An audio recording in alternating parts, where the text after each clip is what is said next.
Bismillahirrahmanirrahim. Alhamdulillahi rabbil alamin. Wassalatu wassalamu ala ashrafil anbiya'i wal mursalin Sayyidina Muhammadin wa ala alihi wa sahbihi ajma'in. Rabbi shrah li sadri wa yassir li amri wahlul 'uqdatam min lisani yafqahu qawli, amma ba'.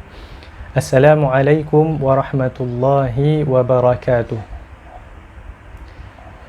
Alhamdulillah, kita bersyukur kepada Allah Subhanahu wa Ta'ala yang telah memberikan kita nikmat keimanan, kesihatan dan kelapangan masa. Kita bersyukur juga kepada Allah Subhanahu wa Ta'ala pada hari ini sekali lagi kita berpeluang untuk menunaikan puasa kita, kita dapat bersahur bersama, beriftar bersama keluarga kita. Semua ini perkara-perkara yang mendatangkan kegembiraan dan kebahagiaan bagi diri kita. Maka perlulah dan mestilah kita patut bersyukur kepada Allah Subhanahu wa Ta'ala. Maka alhamdulillah. Seperti mana yang kita tahu, bulan Ramadan ini merupakan satu masa dan satu peluang yang amat baik sekali untuk kita memperbanyakkan amalan kita. Selain daripada berpuasa, kita juga dapat melakukan solat tarawih, kita dapat melakukan qiyamul lail, kita juga memperbanyakkan bacaan Al-Quran. Mungkin ada yang cuba untuk mengkhatamkan bacaan Al-Quran pada bulan Ramadan ini. Maka ini semua adalah amalan-amalan yang baik dan kita tidak mengharapkan melainkan ganjaran daripada Allah Subhanahu wa Ta'ala, insya-Allah. Pada hari ini saya ingin membawa perhatian kepada salah satu amalan yang juga digalakkan, amat digalakkan bagi kita semua pada bulan Ramadan ini, iaitu untuk kita bersedekah. Nabi Muhammad SAW mengajarkan kita untuk memperbanyakkan sedekah pada bulan Ramadan ini. Dan ada beberapa hadis yang khusus tentang bersedekah pada bulan Ramadan yang akan saya kongsikan nanti. Tapi sebelum itu, insya-Allah kita harus faham bahawasanya Islam ini selain daripada agama yang mengajar kita untuk mengejar hari akhirat, kita semua ingin berjaya pada hari akhirat kelak. Kita ingin memasuki syurga. Maka kita beriman dengan Allah, kita sembah Allah, kita memperbanyakkan amal ibadah kita, kita bertakwa kepada Allah. Ini semua supaya kita dapat mengejar kejayaan di hari akhirat kelak. Tapi mungkin ada sesetengah orang yang mengatakan bahawasanya Islam ini hanya mementingkan hari akhirat sahaja. Maka dunia ini tidak perlu untuk kita sebagai Muslim, kita tak perlu pentingkan dunia. Maka kita boleh katakan bahawasanya tanggapan ini adalah mungkin satu tanggapan yang kurang tepat. Sebab apa? Sebab kita sebagai Muslim, kita percaya dunia ini juga adalah satu amanah untuk kita uruskan. Dunia inilah peluang dan masa untuk kita usahakan, untuk kita menambah amal kebaikan supaya kita dapat mengejar hari akhirat kelak. Kalau dunia, urusan dunia kita, masa kita di dunia ini kita tak uruskan dengan baik, maka tentu sekali kita tidak dapat mengejar kejayaan di hari akhirat kelak. Ada ulama yang mengatakan satu pepatah, iaitu ad-dunya mazra'atul akhirah. Dunia ini adalah ladang bagi hari akhirat. Maka dunia ini adalah satu ladang, satu peluang untuk kita usahakan, untuk kita menanam saham kita supaya hasilnya, ganjarannya kita akan dapat di hari akhirat kelak. Maka itu adalah tanggapan kita sebagai orang Muslim terhadap hidup kita di dunia ini. Hidup ini kita juga adalah penting. Dunia ini adalah penting supaya kita dapat uruskan sebaiknya, supaya kita dapat mencapai matlamat kita di hari akhirat kelak, insya-Allah. Maka begitulah segala nikmat yang Allah pinjamkan kepada kita di atas muka bumi ini, kita bertanggungjawab terhadapnya. Masa kita hidup di atas muka bumi ini, kesihatan yang Allah berikan kepada kita, kita ada tubuh badan yang kuat, yang bertenaga, kita lakukan apa? Begitu juga harta yang Allah pinjamkan kepada kita semua. Harta yang kita ada, duit yang kita ada sekarang ini, kita lakukan, kita gunakan untuk apa? Adakah ia mendatangkan kebaikan untuk diri kita dan juga untuk orang-orang lain, ataupun sebaliknya kita gunakan atas perkara yang sia-sia? Maka kita bertanggungjawab atas perkara-perkara dunia ini. Di sini kita boleh mengatakan bahawasanya Islam mengiktiraf harta sebagai satu keperluan asas dalam kita hidup atas muka bumi ini. Di mana kita dapat perkara ini? Kita ambil daripada surah An-Nisa, di mana Allah Subhanahu wa Ta'ala menyifatkan harta benda kita, duit yang kita ada ini sebagai qiyamah. Allah gunakan lafaz qiyamah. Qiyamah ini membawa maksud satu perkara asas dalam hidup kita sebagai manusia atas muka bumi ini, kita semua memerlukan harta benda. Kita semua memerlukan duit. Kita ingin mendapatkan makanan, perlukan duit. Kita ingin mendapatkan rumah tempat berteduh, juga memerlukan harta. Kita ingin mendapatkan ilmu, nak menuntut ilmu pun kita memerlukan duit. Betapa ramai orang di atas muka bumi ini disebabkan keterbatasan harta mereka, maka mereka tidak dapat menceburi ilmu yang banyak. Maka harta ini adalah satu keperluan asas kita dalam hidup.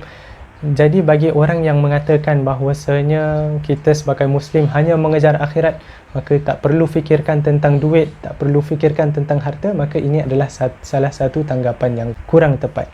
Tapi kita tak lupa juga bahawasanya pada ayat-ayat yang lain Allah ada menyifatkan harta benda ini sebagai satu fitnah, sebagai satu ujian kepada kita semua sebagai hamba Allah di atas muka bumi ini. Kita gunakan harta kita yang Allah pinjamkan kepada kita atas tujuan apa? Adakah atas tujuan kebaikan ataupun sebaliknya atas tujuan keburukan dan kejahatan? Maka ini adalah satu amanah ke atas diri kita. Allah nak uji kita dengan harta yang Allah pinjamkan kepada kita semua. Kita gunakan harta kita ini atas tujuan apa? Kita lihat contoh para sahabat Rasulullah sallallahu alaihi wasallam. Para sahabat ramai daripada mereka yang kaya raya, yang mempunyai harta benda yang banyak, tapi mereka dapat menggunakan dan dapat menguruskan harta mereka dengan baik. Selain daripada mendatangkan keselesaan dan mendatangkan kebaikan di dunia, mereka juga menggunakan harta mereka untuk membantu orang lain, untuk membantu menginfakkan harta mereka di jalan Allah, supaya insya-Allah ganjarannya mereka akan dapat di hari akhirat kelak. Maka harta mereka ini menguntungkan mereka di dunia, menguntungkan mereka juga di hari akhirat kelak. Para sahabat radhiyallahu anhum apabila mereka ingin menginfakkan harta mereka, ingin mendermakan harta mereka, mereka berikan yang terbaik. Kalau ada tanah yang paling baik, yang paling subur, maka itulah yang mereka infakkan untuk digunakan di jalan Allah Subhanahu wa taala. Begitu juga bagi mereka yang ada haiwan ternakan, maka mereka akan mendermakan, akan menginfakkan haiwan ternakan yang paling baik, yang paling mahal, supaya dapat membantu agama Allah Subhanahu wa taala. Itu adalah sikap para sahabat radhiyallahu anhum. Kita bandingkan dengan sikap diri kita sendiri. Apabila kita menderma, kita ingin bersedekah, mungkin kita berkira, oh, kalau aku derma sekian, ini banyak sangat. Ni aku pun nak gunakan atas tujuan-tujuan yang lain. Kalau kita ingin mendermakan pakaian kita yang dah lama, mungkin yang dah bercapuk dah, yang dah lusuh dah, yang hampir tak ada nilai, itu yang kita dermakan pada orang lain. Berbeza sikap kita. Kita apabila ingin menderma, bersedekah, kita berikan benda yang paling kita dah tak sayang, yang dah hampir tak ada nilai dah. Itu yang kita dermakan. Berbeza berbanding dengan para sahabat radhiyallahu anhum, apabila ingin menginfakkan harta mereka, mereka berikan yang terbaik. Maka ini adalah satu perkara yang patut kita muhasabah sikap diri kita sendiri berbanding dengan sikap yang diajar, yang ditunjukkan oleh Rasulullah sallallahu alaihi wasallam dan juga para sahabat baginda Muhammad sallallahu alaihi wasallam. Berbalik pada bulan Ramadan, seperti yang dikatakan tadi, antara amalan yang amat digalakkan, yang menjadi sunnah untuk kita lakukan pada bulan Ramadan ini adalah untuk bersedekah. Dalam satu hadis riwayat Al-Imam Al-Bukhari, bahwasanya seorang sahabat yang bernama Ibnu Abbas radhiyallahu an mengatakan bahwasanya Nabi Muhammad sallallahu alaihi wasallam adalah orang yang amat murah hati, yang paling rajin bersedekah. Dan Nabi Muhammad sallallahu alaihi wasallam paling banyak bersedekah, paling murah hati pada bulan Ramadan. Maka boleh kita bayangkan, orang yang memang murah hati, yang memang banyak bersedekah, tapi bila datangnya bulan Ramadan, dia gunakan peluang bulan Ramadan itu untuk mendapatkan ganjaran daripada Allah Subhanahu wa taala dengan dia lebihkan bersedekah. Itulah contoh baginda Muhammad sallallahu alaihi wasallam. Maka kita sepatutnya ambil peluang pada bulan Ramadan ini. Ya, kita berpuasa pada siang hari, kita melakukan solat tarawih, kita melakukan qiyamul lail, kita cuba untuk memperbanyakkan bacaan Al-Quran. Alangkah baiknya kalau kita dapat tambahkan lagi, kita dapat gabungkan sebagai satu package yang lengkap, mungkin kita boleh katakan, dengan kita tambahkan dengan kita bersedekah pada bulan Ramadan ini. Kita menginfakkan harta kita, duit kita di jalan Allah Subhanahu wa taala ataupun di jalan kebaikan. Kita harus faham juga bahawasanya sedekah ini terbahagi kepada dua. Sedekah yang wajib dan sedekah yang sunnah. Sedekah yang wajib ini termasuk apa? Termasuk zakat yang kita keluarkan, zakat fitrah yang kita bayar tiap kali bulan Ramadan, ataupun zakat harta. Ada sesetengah orang yang menjadi kebiasaan mereka untuk membayar zakat harta juga pada bulan Ramadan supaya mereka mudah untuk ingat. Maka bentuk-bentuk zakat ini adalah merupakan sedekah yang wajib. Itu adalah bentuk sedekah yang wajib. Sedekah yang sunnah ini pula yang selain daripada zakat, selain daripada kewajipan zakat yang kita tunaikan, iaitu dengan kita mengeluarkan sedekah ataupun menderma, membantu orang yang susah, golongan yang memerlukan, kita menderma kepada sekolah-sekolah ataupun ke madrasah, ke masjid dan sebagainya. Ini adalah bentuk-bentuk ataupun contoh sedekah yang sunnah. Jadi harus kita faham sedekah ini terbahagi kepada dua, sedekah yang wajib dan sedekah yang sunnah. Ini semua mendatangkan ganjaran daripada Allah Subhanahu wa taala, dan kita berpeluang supaya kita dapat mendapatkan pahala yang berterusan. Antara bentuk amal jariah dalam satu hadis yang sahih, Nabi Muhammad SAW bersabda bahawasanya apabila kita mati, apabila manusia meninggalkan dunia ini, maka akan terputus amalan mereka kecuali 3 perkara, iaitu sedekah yang jariah, sedekah yang mana pahalanya berterusan, dan juga ilmu yang bermanfaat, dan anak yang soleh yang mendoakan bagi ibu bapa yang sudah meninggal dunia. Maka sedekah jariah ini adalah satu peluang yang baik. Kita mengeluarkan sedekah, kita menderma pada hari ini, tapi apabila kita mati pun, kita meninggalkan dunia ini pun, pahala kita akan berterusan.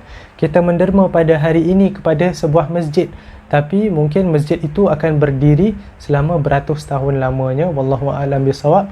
Maka selagi mana orang menggunakan masjid itu untuk beribadah, untuk melakukan kebaikan, untuk menyampaikan ilmu, maka selagi itu kita akan mendapatkan ganjaran pahala daripada Allah Subhanahu wa taala. Itu adalah satu peluang yang baik, satu peluang untuk kita mendapatkan sedekah jariah. Selain daripada pahala yang berterusan, amal jariah yang kita dapat sekiranya kita bersedekah, ada juga beberapa keistimewaan bagi mereka orang yang rajin bersedekah, yang murah hati untuk menderma, menginfakkan harta mereka di arah kebaikan.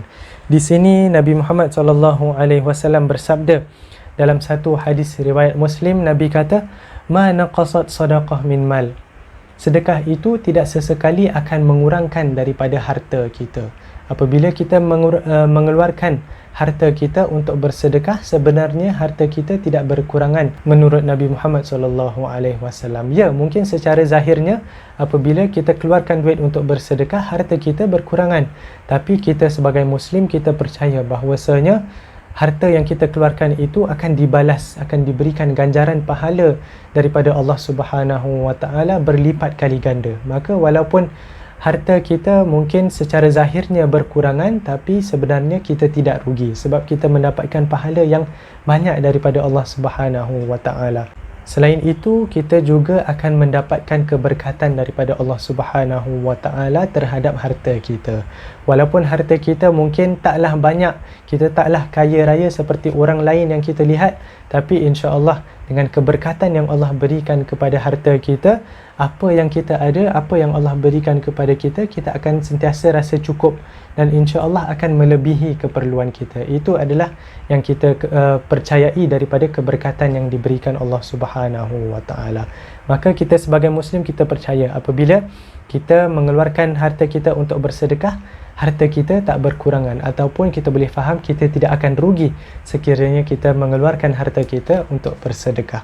Selain itu, sedekah juga dapat menghapuskan dosa. Dalam satu hadis riwayat Al-Imam At-Tirmizi rahimahullah, Nabi Muhammad SAW bersabda yang bermaksud sedekah itu dapat menghapuskan dosa seperti mana air itu dapat memadamkan api. Maka kita semua sebagai manusia yang biasa, kita semua melakukan dosa terhadap Allah Subhanahu wa taala.